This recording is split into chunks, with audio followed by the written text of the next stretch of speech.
આજે આપણે મેથ્સનું એક નવું ચેપ્ટર સ્ટાર્ટ કરીએ જેનું નામ છે વિભાજ્યતાની ચાવીઓ. પ્રીવિયસમાં મેં સરવાળા, બાદબાકી, ગુણાકાર, ભાગાકાર એના સેપરેટ વિડીયો મૂકેલા છે, તમને પ્લેલિસ્ટમાં મળી જશે. બેઝિકથી જ સ્ટાર્ટ કરેલું હતું, સરવાળા કેવી રીતે કરાય, બાદબાકી, ગુણાકાર, ભાગાકાર, અને રિઝનિંગ પણ મેં ચાલુ કર્યું છે બેઝિકથી, જેમાં રોમન અંક નામનું ચેપ્ટર છે એ શરૂ કર્યું છે, એ પણ તમને પ્લેલિસ્ટમાં મળી જશે. બરાબર, આજે આપણે મેથ્સનું નવું ચેપ્ટર સ્ટાર્ટ કરીએ, વિભાજ્યતાની ચાવીઓ. હવે એમાં જો વિભાજ્યતાની ચાવીઓ એટલે શું, તો કે ભાગાકારના અમુક નિયમો હોય છે. એ નિયમો જો તમે શીખી લ્યો ને તો તમને, ધારો કે એક્ઝામમાં કોઈ પણ ભાગાકાર કે સાદુરૂપ કરવાનું આવે ને તો તમને ઇઝીલી આવડી જાય. તો પહેલા આપણે શરૂઆત કરીએ બેના નિયમની, કે બેની વિભાજ્યતાની ચાવી શું છે. જો અહીં લખેલું છે, દરેક બેકી સંખ્યા ને બે વડે તમે નિશેષ ભાગી શકો છો. પહેલા તમે ભાગાકારમાં તમને બધાને કીધું હતું કે નિશેષ શબ્દનો અર્થ શું થાય, તો કે જેના ભાગાકાર કરવાથી નીચે કોઈ શેષ ન વધે, 2 0 0 આવી જાય તો એ નિશેષ ભાગેલું કહેવાય. ધારો કે આપણે અહીંયા એમ લખીએ કે સિમ્પલ એક્ઝામ્પલ લઈએ, 28 ભાગ્યા 4, તો 28 ભાગ્યા 4 કરી દો, 4 સત્તા શું થશે 28. તો જો નીચે શું થઈ ગયું, 0 0 આવી ગયા, કાંઈ શેષ ના વધી. તો આને કહેવાય કે તમે 28 ને 4 વડે નિશેષ ભાગી શકો. ટૂંકમાં શેષ કાંઈ વધવી ન જોઈએ ને કહેવાય નિશેષ. તો આમાં શું કહે છે કે તમે જેટલી પણ બેકી સંખ્યા છે ને એ દરેકને તમે 2 વડે ભાગી શકો. એટલે ધારો કે તમને એક્ઝામમાં એમ પૂછાય પ્રશ્ન કે નીચેનામાંથી કઈ સંખ્યાને તમે 2 વડે નિશેષ ભાગી શકશો, તો તમે કઈ રીતે નક્કી કરો. તો પહેલો નિયમ આ યાદ રાખવાનો કે જોઈ લેવાનું કે બેકી સંખ્યા છે કોઈ, ધારો કે એક બેકી સંખ્યા હોય ને બાકીની 3 ઓપ્શનમાં એકી સંખ્યા હોય, તો તમે જે બેકી સંખ્યા હોય ને તમે 2 વડે નિશેષ ભાગી શકો.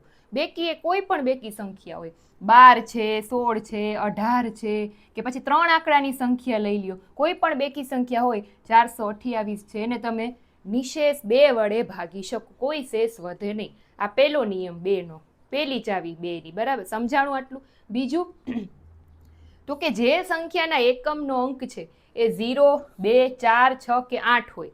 એકમ એટલે શું, તો કે લાસ્ટ જે ડિજિટ છે, લાસ્ટ અંક છે, એ કાં 2 હશે, કાં 0 હશે, કાં 4, 6 કે 8. આમાંથી કોઈ પણ એક અંક હોય એકમનો, તો એને આખું મીચીને તમે 2 વડે નિશેષ ભાગી શકો. સમજાણું. પહેલો નિયમ શું, તો કે એક તો દરેક બેકી સંખ્યાને તમે નિશેષ ભાગી શકશો.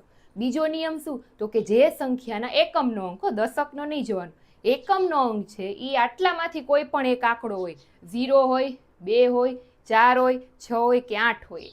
આમાંથી કોઈ પણ 5માંથી કોઈ પણ એક આંકડો એકમનો અંક હોય, ધારો કે અમે 428 લખ્યા, તો એમાં એકમનો અંક જો આઠડો છે તો એને તમે 2 વડે નિશેષ ભાગી શકો. નિશેષ એટલે નીચે શેષ ના વધે.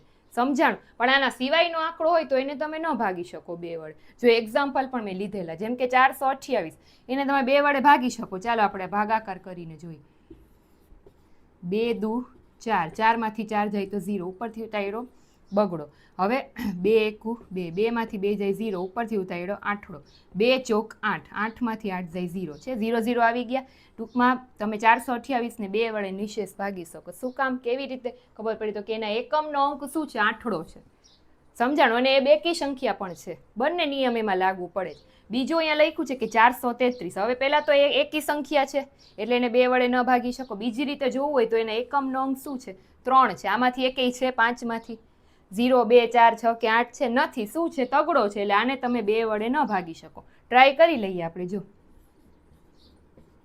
433 ભાગ્યા 2, 2 દુ 4, 4માંથી 4 જાય 0, ઉપરથી ઉતાર્યો 3, 2 એકુ 2, 3માંથી 2 જાય તો 1, વરી ઉપરથી ઉતાર્યો તગડો, 2 છક 12, 13માંથી 12 જાય તો એકડો. જો શેષ વધ્યો એકડો, ન ભાગી શક્યા, નિશેષ 0 0 ના આવ્યું, 2 થી તમે 433 ને ન ભાગી શકો. બરાબર. એટલે 2ની ચાવી, 2ની વિભાજ્યતાની ચાવીમાં 2 નિયમ યાદ રાખવાના, કે એક તો દરેક બેકી સંખ્યાને તમે 2 વડે નિશેષ ભાગી શકો, અને બીજું જે સંખ્યાના એકમનો 0, 2, 4, 6 કે 8 હોય તો તમે 2 વડે નિશેષ એને ભાગી શકો. ત્યાર પછી નેક્સ્ટ વિભાજ્યતાની ચાવી જોઈએ આપણે. જો હવે 3ની વિભાજ્યતાની ચાવી, 3નો નિયમ શું કહે છે. જો આ છે 3નો નિયમ, કે જે સંખ્યાના બધા જ અંકોના સરવાળાને, કોઈ પણ એક સંખ્યા આપી હોય એને પહેલા બધા જેટલા અંક આપ્યા હોય એને જેટલા ડિજિટ આપ્યા હોય એનો સરવાળો કરવાનો. એને જો તમે 3 વડે નિશેષ ભાગી શકો, એટલે કે શેષ ના વધે એવી રીતે ભાગી શકો, તો તમે આખી સંખ્યાને 3 વડે નિશેષ ભાગી શકો. બરાબર. કેવી રીતે, જો એક્ઝામ્પલ આપું. ધારો કે એક સંખ્યા લખેલી છે કે 39,621, તો આનો આપણે સરવાળો કરીએ બધા જ અંકોનો. 3 + 9 વત્તા 6 વત્તા 2 વત્તા 1 સરવાળો કેટલો થાય? 9 ને 3 10 11 12 13 14 15 16 17 18 19 20 ને 21 સરવાળો કેટલો થયો? 21. હવે આ જે 21 જવાબ આવ્યો એને તમે 3 વડે ભાગી શકો. 3 સત્તા 21 આપણે આમ ભાગીએ 21 ભાગ્યા 3 તો 3 સત્તા 21 21 માંથી 21 જાય તો 0. જે નિશેષ ભાગી શકાણા તો આ 21 ને જો તમે નિશેષ ભાગી શકો તો એનો મતલબ એમ કે આખી સંખ્યાને તમે નિશેષ ભાગી શકો 3 વડે. પછી તમારે આનો ભાગાકાર કરવાની જરૂર ના પડે. આ ઈઝી પડે તમને. બધા આંકડાનો સરવાળો કરવાનો, જે જવાબ આવે એને જો તમે 3 વડે ભાગી શકો તો એ આખી સંખ્યાને તમે 3 વડે નિશેષ ભાગી શકો. બીજું એક એક્ઝામ્પલ, આનો સરવાળો કરો. ચાલો 3 વત્તા 1 વત્તા 9 વત્તા 2 વત્તા 4 કેટલો થાય? 3 ને 1 4 9 ને 4 10 11 12 13 14 15 16 17 18 ને 19. હવે 19 ને તમે 3 વડે ભાગી શકો? જો ટ્રાય કરો. 19 ભાગ્યા 3 3 6 ને 18 19 માંથી 18 જાય તો શેષ વધે છે ને 1. તમે નિશેષ નથી ભાગી શકતા. તો જો આને તમે નિશેષ ના ભાગી શકો સરવાળો કરીને તો તમે આખી સંખ્યાને 3 વડે ન ભાગી શકો નિશેષ. બરાબર, આમાં શેષ વધે જ કંઈક, જેમ આમાં વધી એમ. બરાબર, એટલે જે સંખ્યાના બધા જ અંકોના સરવાળાનો જે જવાબ આવે એને જો તમે 3 વડે નિશેષ ભાગી શકો તો તમે આખી સંખ્યાને 3 વડે નિશેષ ભાગી શકો. આ રૂલ ક્યારે કામ આવે? કે જ્યારે આવી મોટી સંખ્યા આપી હોય, 3 વડે ભાગવાનું પૂછ્યું હોય, ત્યારે એનો અંકનો સરવાળો કરીને તમને ઈઝી પડે આખી સંખ્યાને ભાગવા કરતા. એના પછી તમને ખ્યાલ આવી જાય કે આને 3 વડે તમે નિશેષ ભાગી શકશો કે નહીં. સમજાણું? 2 નો નિયમ સમજાણો, 3 નો નિયમ સમજાણો કે જે સંખ્યાના બધા જ અંકોના સરવાળાને તમે 3 વડે નિશેષ જો ભાગી શકો તો એ આખી સંખ્યાને તમે 3 વડે નિશેષ ભાગી શકો. ઓકે, ચાલો હવે નેક્સ્ટ રૂલ જોઈએ. હવે 4ની વિભાજ્યતાની ચાવી એટલે કે 4નો નિયમ શીખીએ. જો શું કહે છે તો કે જે સંખ્યાના છેલ્લા 2 અંકોને 4 વડે તમે નિશેષ ભાગી શકો તો તે આખી સંખ્યાને તમે 4 વડે ભાગી શકો. કોઈ પણ એક સંખ્યા આપી હોય એના છેલ્લા 2 આંકડા ખાલી તમારે જોવાના, એકમ ને દશક. એ 2 આંકડાને તમને ખબર પડી જાય ને કે આને આપણે 4 વડે નિશેષ ભાગી શકશી, શેષ નહીં વધે, તો એ આખી સંખ્યાને ભાગવાની જરૂર નથી. તો એ આખી સંખ્યાને તમે 4 વડે ભાગી શકશો.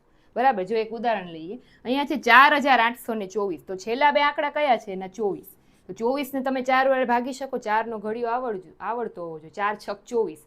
ભાગાકાર કરી લઈએ. ચાલો, ન સમજાય તો 4 1 4 4 6 24. નીચે 0 0 શેષ ના વધી ને તો તમે 24 એટલે કે છેલ્લા 2 આંકડાને 4 વડે જો તમે નિશેષ ભાગી શકો છો તો આખી સંખ્યાને તમે નિશેષ ભાગી શકશો 4 વડે. સમજાણું? છેલ્લા 2 આંકડા જ જોવાના. 4નો નિયમ સાવ સહેલો. કોઈ પણ સંખ્યાના છેલ્લા 2 આંકડા જોવાના. ન આવડે તો ભાગાકાર આવી રીતે કરી લેવાનો રફ પેજમાં. એને જો તમે છેલ્લા 2 આંકડાને 4 વડે નિશેષ ભાગી શકશો તો આખી સંખ્યાને તમે 4 વડે નિશેષ ભાગી શકશો. બીજી એક્ઝામ્પલ જોઈએ. જો 63115 છેલ્લો આંકડો કયો છે? 15. 15 ને તમે 4 વડે ભાગી શકો? ના ખબર પડે તો આમ ઘડી આવડવા હોય જોઈએ ટેબલ. 4 1 4 4 તેરી 12 ચોકે ચોકે 16 થઈ જશે. 15 માંથી 12 જાય તો 3.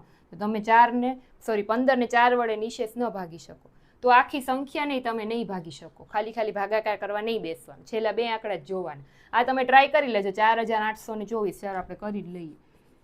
આને ભાગાકાર કરો તમે 4થી. 4 1 4 4 માંથી 4 જાય 0, ઉપરથી ઉતાર્યો આઠડો. 4 2 8 8 માંથી 8 જાય 0, ઉપરથી ઉતાર્યો બગડો. હવે ભાગ નહીં હાલે એટલે ઉપરથી હજી બીજો આંકડો ઉતારવો છે ચોગડો. તો ઉપર અહીંયા એક 0 મૂકવો પડશે. 4 6 ને 24. 24 માંથી 24 જાય તો 0 0. તો તમે જો 4 ને આખી સંખ્યાને તમે 4 વડે ભાગી શક્યા કે નહીં નિશેષ? કેવી રીતે ખબર પડી ગઈ આપણને? તો કે છેલ્લા 2 આંકડા જોઈએ આપણે. આ ભાગાકાર કરવાની જરૂર ના પડે. ચાલો, સમજાણું? આટલું ક્લિયર થઈ ગયું? હવે જો એના પછી 4નો નિયમ સમજાઈ ગયો ને કે તમે કોઈ પણ સંખ્યાના છેલ્લા 2 અંકોને જો તમે 4 વડે નિશેષ ભાગી શકો તો એ આખી સંખ્યાને તમે 4 વડે નિશેષ ભાગી શકો. સમજાણું? 2નો નિયમ શીખી ગયા, 3નો નિયમ શીખી ગયા, 4નો નિયમ શીખી ગયા. 2નો નિયમ શું હતો? તો કે દરેક બેકી સંખ્યાને તમે 2 વડે નિશેષ ભાગી શકો, અથવા તો જે સંખ્યાના એકમનો અંક 0 2 4 6 કે 8 હોય એ આખી સંખ્યાને તમે 2 વડે નિશેષ ભાગી શકો.